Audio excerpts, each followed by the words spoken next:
Annyeonghaseyo, Hancha Sobel Matun Asmarago Hamnida. Baik, pada pertemuan kedua kali ini kita akan membahas tentang Hanchae Yoksa, sejarah Hancha, dan juga Hanchae Jungyosong atau pentingnya Hancha khususnya dalam pembelajaran bahasa Korea. Pokok bahasan pertemuan kita kali ini ada 3. Yang pertama yaitu Hancha Yoksa, sejarah Hancha.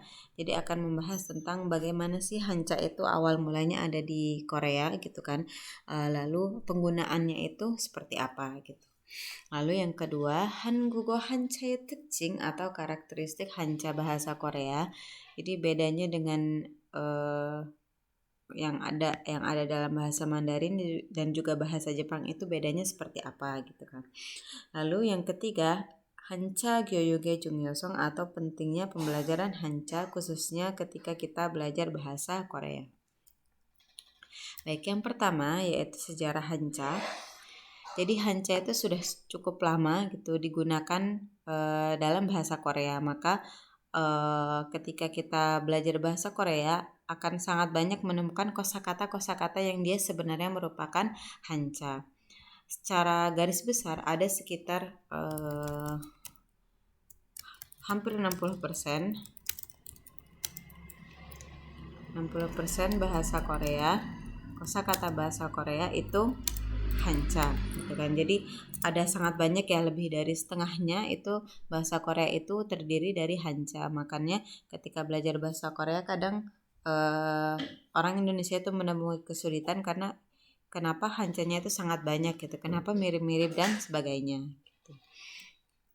Jadi yang pertama itu dimulai sekitar 108 ya, tahun 108 sebelum Masehi. Jadi sebelum sangat-sangat lama gitu, bahkan sebelum Masehi itu sudah dimulai adanya masuknya Hancha ke Korea gitu. Tentunya saat itu Hancha-nya bentuknya bukan Hancha yang sudah tulis gitu yang sebagaimana kita ketahui sekarang, tapi mungkin masih berupa Hancha yang lama gitu yang banyak tertulis dalam dipahat di batu-batu gitu.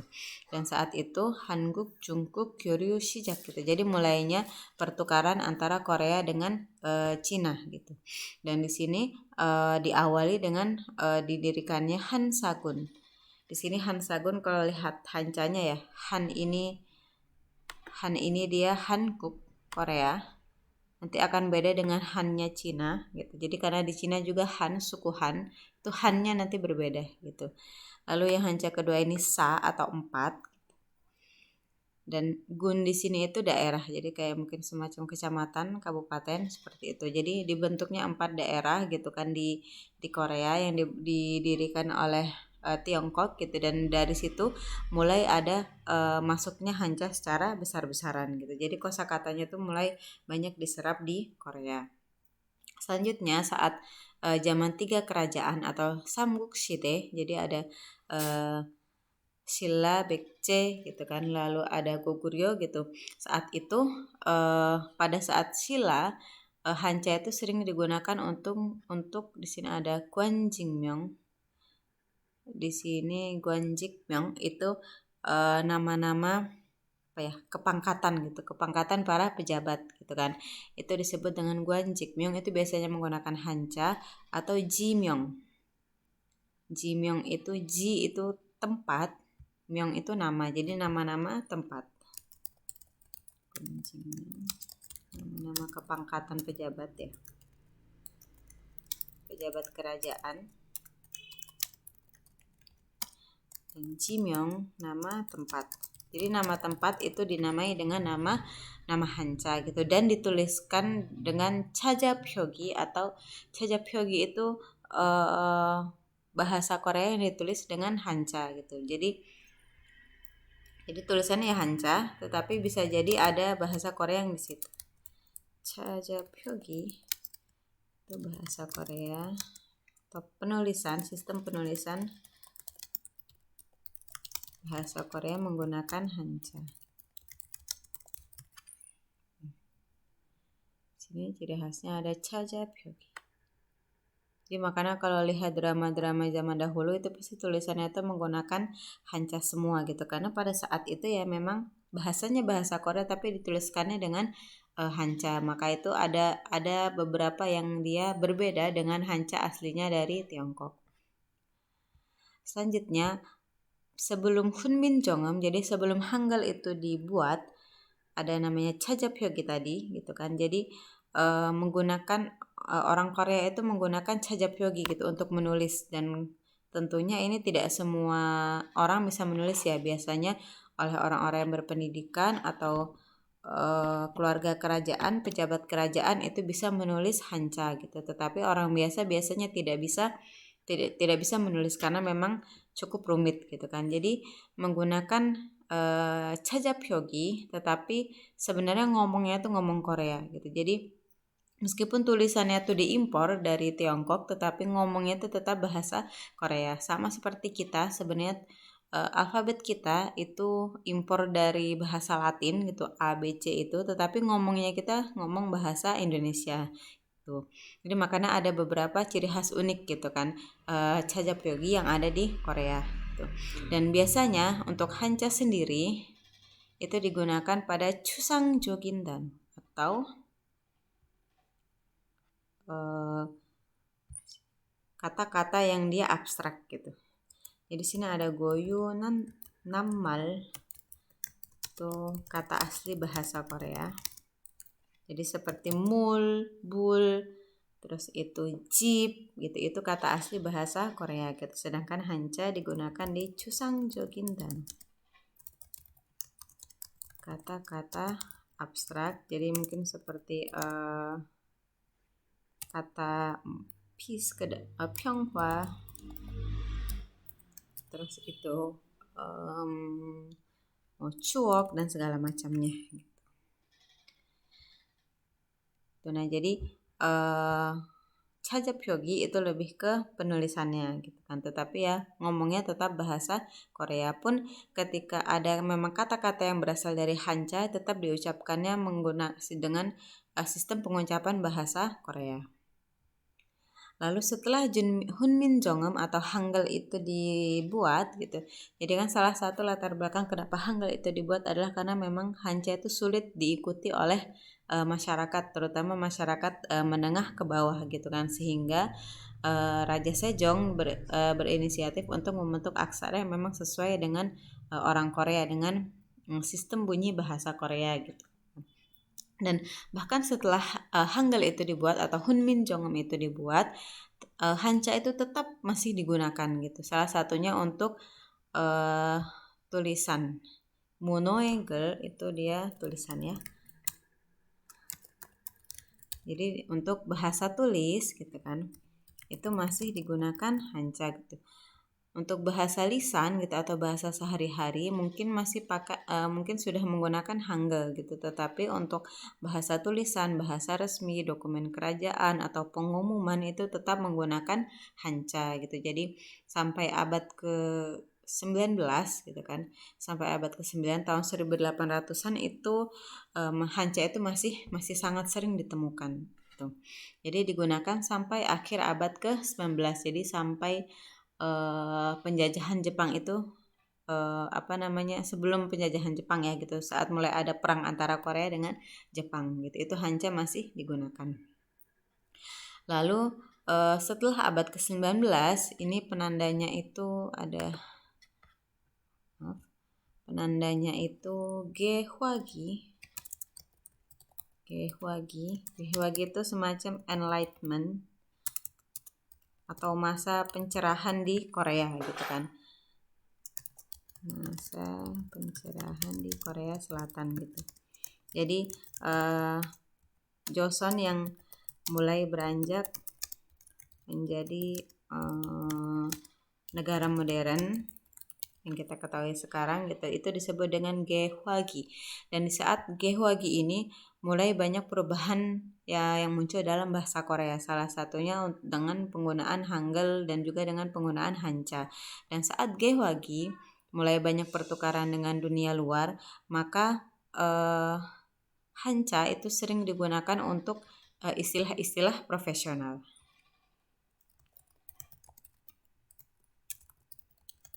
Jadi bahasa Korea yang asli itu hanya digunakan untuk kata-kata sehari-hari, tetapi istilah-istilah di sini seperti guahak, sains gitu kan, jiri geografi, chonjogyo Katolik gitu kan, Kidokyo Kristen gitu. Jadi yang berkaitan dengan istilah-istilah berkaitan dengan itu menggunakan Hancha gitu, dan masuknya itu lewat Cina dulu gitu kan. Jadi orang Korea itu tidak langsung mendapatkan istilah tersebut dari dunia luar gitu, tapi biasanya melalui Cina dulu gitu kan, lalu masuk ke Korea. Maka dari itu bentuknya adalah Hancha.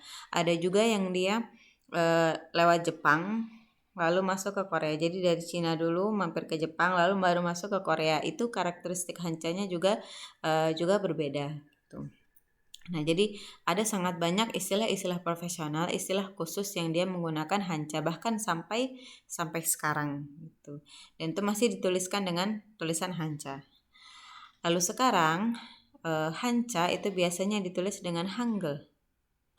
Jadi jarang menemukan Hancha itu di tulisan biasa gitu. Biasanya ada di buku-buku perkuliahan, buku-buku hukum, buku-buku linguistik gitu, buku-buku perkuliahan teorinya itu biasanya masih ada Hanchanya gitu, atau di beberapa paper itu kadang ditulis Hanchanya juga gitu kan, atau di koran itu pun sudah semakin sedikit Hancha gitu kan.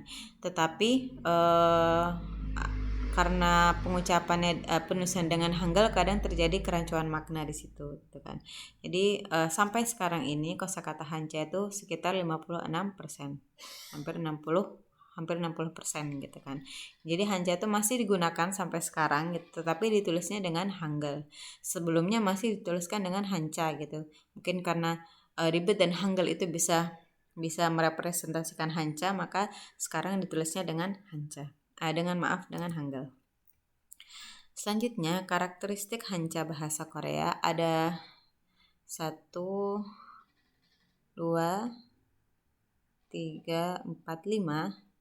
Ada 5 karakteristik Hancha yang digunakan di Korea, yang mana berbeda dengan Hancha yang digunakan di Jepang atau di Cina gitu, karena Hancha itu di Korea ditulisnya menggunakan Hangul. Beda dengan Jepang, kanji itu tetap ditulis dengan kanji gitu, tidak dituliskan dengan aksara hiragana atau katakana gitu. Sedangkan untuk di Cina sendiri tentunya dengan aksara Cina gitu kan. Sedangkan di Korea itu dituliskannya dengan Hangul gitu, sehingga karakteristiknya berbeda.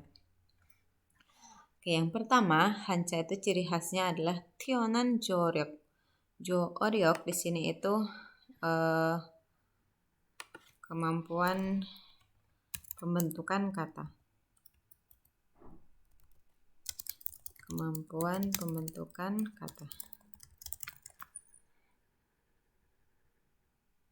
Oke, jadi misalkan kita memiliki 2000 Hancha gitu, itu bisa membentuk sekitar 600.000 kata gitu. Jadi Hancha karena memang dia itu aksara yang mengandung arti yang khusus gitu kan, bisa digabung-gabungkan sehingga bisa membentuk kata baru, dan sampai sekarang pun masih bisa membentuk kata-kata baru gitu, meskipun tidak seaktif dulu gitu kan. Jadi Hancha itu bisa ketika kita mempelajari Hancha, maka kita bisa membentuk kata-kata baru gitu yang sangat banyak jumlahnya gitu. Ini ciri-ciri ini tidak ditemui pada Kuyo atau kata asli bahasa Korea atau Wereo. Meskipun sekarang Wereo cukup banyak digunakan, tetapi tetap tidak sempurna Hancha gitu dalam pembentukan katanya. Nah, lalu yang kedua karakteristiknya adalah perkembangan Gyeongo atau bahasa tinggi. Di bahasa tinggi gitu kan, itu bisa dikembangkan dengan Hancha gitu, karena Hancha itu memiliki konsep kesopanan gitu, dan juga konsep yang berkelas gitu, sehingga kalau kita menggunakan Hancha itu di satu sisi lebih formal dan juga lebih gogep seropta, lebih terkesan lebih baik gitu, terkesan lebih lebih 고급스럽다, lebih formal dan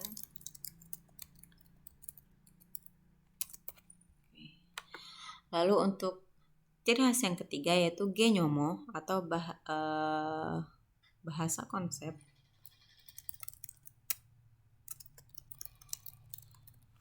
Jadi istilah-istilah khusus gitu, istilah linguistik, istilah hukum, istilah kedokteran dan lain-lainnya itu kebanyakan itu menggunakan hancha, dikarenakan hancha itu memiliki makna yang gucejok, yang detail, sehingga banyak digunakan untuk istilah-istilah khusus gitu. Jadi istilah khusus biasanya tidak menggunakan goyo atau kata asli bahasa Korea.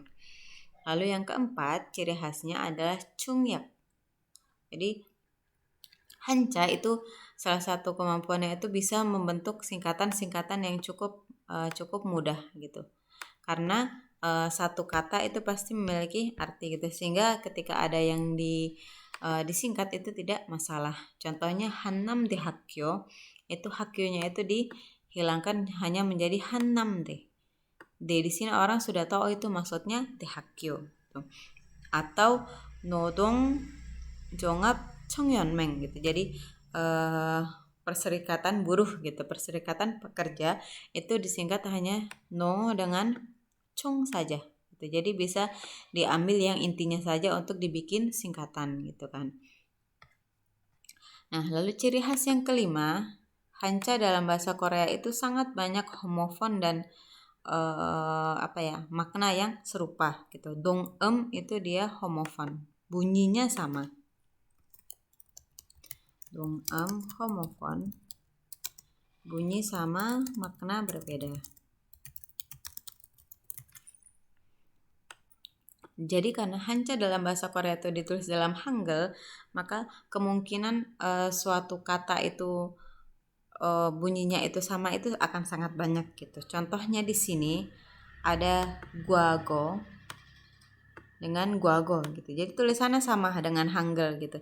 Tapi ketika diteliti hancanya itu ternyata berbeda. Yang satu ini dia maknanya guago, masa lalu, hal yang sudah berlalu, gitu kan. Sedangkan guago yang ini itu dia semacam ujian untuk menjadi kayak semacam ujian PNS gitu, ujian untuk menjadi pejabat kerajaan di masa Joseon. Pejabat pemerintahan di masa Joseon. Jadi tulisannya sama kalau dengan Hangul tetapi maknanya berbeda gitu. Maka dari itu dalam berbagai literatur atau paper itu banyak yang dia menggunakan hancha karena maknanya bisa langsung terlihat gitu dibandingkan dengan hanya menggunakan Hangul gitu. Contoh lainnya misalkan ada kata sajon atau sonsu. Kita taunya sonsu itu atlet gitu kan. Mau yagu sonsu gitu atau begu sonsu gitu. Tetapi ada lagi sonsu, misalkan sonsu guamok. Guamok itu mata kuliah gitu. Tetapi kalau digabungkan sonsu guamok itu tidak mungkin artinya mata kuliah atlet gitu. Maka sonsu di sini itu artinya lebih dahulu. Atau mungkin bahasa enaknya matrikulasi gitu, mata kuliah matrikulasi gitu. Maka tulisannya sama sonsu tetapi bunyinya juga sama tetapi maknanya berbeda gitu. Ini yang membuat pembelajaran bahasa Korea itu menjadi rumit. Karena akibatnya ada sangat banyak sinonim. Sinonim dalam bahasa Korea. Belum lagi ini kan antara hancha dengan hancha gitu. Ada juga sinonim yang dia bahasa asli Korea dengan hancha itu biasanya ada pasangannya gitu sehingga membuat pembelajar bahasa Korea mengalami kesulitan. Oke, baik, selanjutnya kita akan membahas tentang pentingnya mempelajari hancha gitu kan. Yang tadi sudah disebutkan salah satu kesulitan mempelajari bahasa Korea itu ada banyaknya sinonim gitu. Entah antara hancha dengan hancha. Jadi misalkan 착용하다, 사용하다, 이용하다 itu kan sama-sama artinya menggunakan gitu, tetapi feel-nya berbeda gitu, dan itu semua hanca gitu. Atau ada dia misalkan ada beuda haksep hada, ada seda, ada sayong hada. Jadi ada pasangan goyo dengan hancao. Nah, itu merupakan kesulitan yang cukup apa ya, dirasa susah gitu bagi pembelajar bahasa Korea gitu. Dan salah satu solusinya adalah ketika kita mempelajari hanca, meskipun tidak mendetail dari mulai level 7 sampai level 1 gitu kan, tetapi ketika mengerti sistemnya maka akan lebih mudah untuk memahami kosakata bahasa Korea. Jadi urgensi yang pertama yaitu ohwiryok hyangsang atau meningkatkan kemampuan bahasa Korea. Meningkatkan kemampuan kosakata. Jadi kalau kita mengerti sistem hanca bahasa Korea itu kita akan lebih mudah untuk memahami kosakata bahasa Korea gitu. Seperti yang saya bilang tadi, misalkan contohnya ada sayong hada, iyong hada, yuyong hada, sagyong hada gitu. Di situ sama-sama ada kata yong. Contohnya mau iyong hada, mau sagyong hada, lalu ada mau sayong hada, yuyong hada. Ini semua berarti kesamaannya itu adalah kata hyung yang berarti kegunaan gitu. Berarti 4 kosakata ini itu ada hubungannya dengan kegunaan atau manfaat gitu. Jadi hanya dengan mengetahui satu hanca kita bisa menebak arti dari suatu kata gitu kan. Jadi bisa meningkatkan kemampuan kosakata bahasa Korea kita gitu kan. Jadi bisa di sini 추측이 가능하다. Jadi meskipun nggak lihat kamus dan nggak tahu secara detail artinya apa, tetapi bisa menebak gitu. Contohnya di sini ada hakbi. Hakbi, haknya itu ada hakyo, ada tihakyo, ada hakseng, berarti berhubungan dengan sekolah gitu. Bi di sini itu dia uang gitu, sehingga maksudnya berarti biaya kuliah gitu. Selain itu bisa meningkatkan kemampuan 한국어조 어력 atau kemampuan pembentukan kata bahasa Korea gitu. Sehingga kita bisa jadi membuat suatu kata dalam bahasa Korea meskipun kita tidak lihat kamus, tapi kata ini ada nih gitu kan. Dan orang Korea pun mengerti dengan kosakata yang kita gunakan gitu. Jadi hanca itu akan sangat bermanfaat untuk untuk kosakata gitu. Dan juga salah satunya bisa membuat kita lebih paham dengan sinonim yang ada dalam bahasa Korea. Contohnya tadi ya, mosuda, sayong hada. Satunya itu goyo, satunya hancao.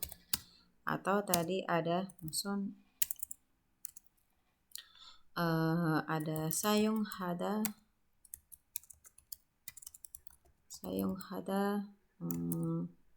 차경 hada. Keduanya sama-sama hancao gitu kan. Dan semuanya sama-sama sinonim, dan ketika kita tahu hanca maka kita akan lebih mudah paham dengan kata-kata tersebut gitu. Meskipun tetap saja sulit ya, cuma dengan tahunya hanca kita bisa, kosakata yang kita ketahui itu akan semakin banyak gitu, tanpa belajar satu persatu, menghafal satu persatu kata ini maksudnya ini, kata ini maksudnya ini gitu. Nah itu urgensi yang pertama. Urgensi yang kedua itu 고급스러운 표현 atau ekspresi yang lebih 고급스럽다, lebih baik gitu, lebih levelnya itu lebih tinggi gitu kan.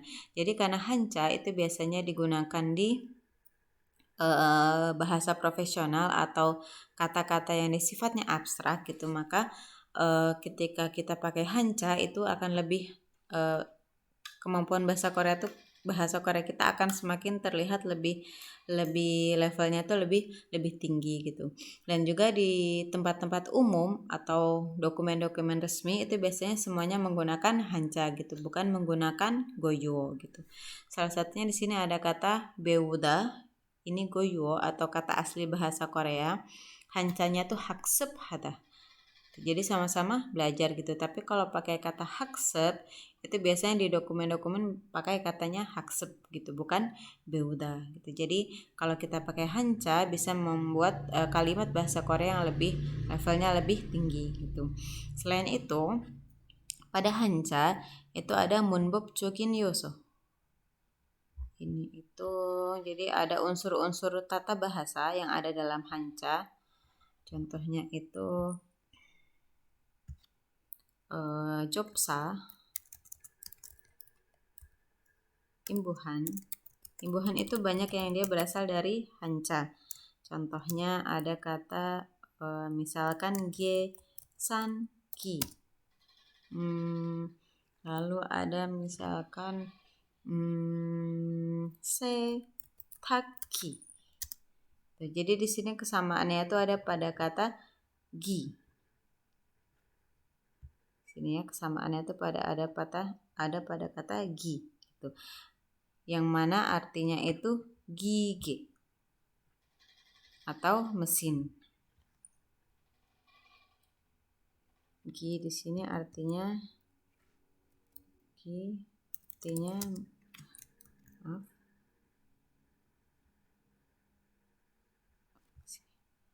Sini gi itu artinya mesin. Dan itu bisa digunakan di berbagai macam kata yang memang dia maknanya itu mesin gitu. Jadi itu termasuk imbuhan gitu kan. Gitu. Dan akan cukup banyak hanca gitu yang dia termasuk dalam imbuhan gitu, dan biasanya dia sering digunakan gitu. Jadi seperti jok atau yang lainnya itu sangat banyak digunakan, sehingga kita akan lebih mudah untuk memahami kosakata bahasa Korea dengan mengetahui beberapa imbuhan yang dia memang berasal dari hanca. Baik, pertemuan kali ini kita sudah membahas tadi tentang sejarah hanca. Meskipun di sini tadi tidak saya bahas tentang perbedaannya hanca yang ada mungkin pada abad ke-13, 14 dan sebagainya macamnya gitu kan. Tetapi ada beberapa ketika mengulik hanca gitu, ada beberapa hanca yang memang dia diimpor misalkan dari dinasti Sing atau dinasti Tang atau dinasti Wang dan segala macamnya gitu, dan karakteristiknya itu berbeda-beda karena memang abadnya juga sudah berbeda gitu. Hanya tidak saya masukkan di sini karena memang kalau kita mau mengulik lebih jauh itu cukup rumit gitu, dan bukan menjadi fokus mata kuliah kita kali ini gitu, sehingga saya sampaikan secara singkat saja gitu. Nah, lalu tadi yang kedua kita sudah membahas karakteristik hanca dalam bahasa Korea itu seperti apa dan kaitannya dengan urgensi pembelajaran hanca gitu, sehingga harapannya dengan mengetahui hanca meskipun sedikit kita bisa meningkatkan kemampuan kosakata kita dan bisa membuat kemampuan bahasa Korea kita pun semakin meningkat gitu. Juga ketika mengerjakan soal tes topik akan semakin mudah gitu karena kosakatanya sudah semakin banyak seperti itu. Baik, pertemuan kali ini selesai. Saya akhiri. Sugeng kita.